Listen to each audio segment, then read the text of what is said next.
Hi friends, ఒక అడవి మార్గం గుండా సాధువు ప్రయాణిస్తుంటే కొంత దూరం వెళ్ళిన తర్వాత బందీగా వలలో ఒక సింహం కనిపించింది.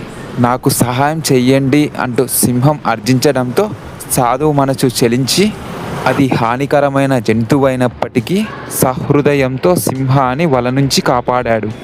సాధువు సింహానికి సహాయం చేశాడన్న సంగతి పక్కన పెట్టి సింహానికి ఆకలి వేయడంతో సాధువునే తినేస్తానంటూ వెంటపడింది.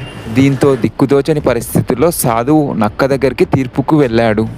ఆ నక్క ఇద్దరు చెప్పిన విషయాలను విని సింహంతో ఇలా అంది, నువ్వు ఆ వలలో ఎలా ఇరుక్కున్నావో నాకు అర్థం కావటం లేదు, ఒక్కసారి వెళ్ళి చూపించు అంటూ సింహానికి చెప్పింది.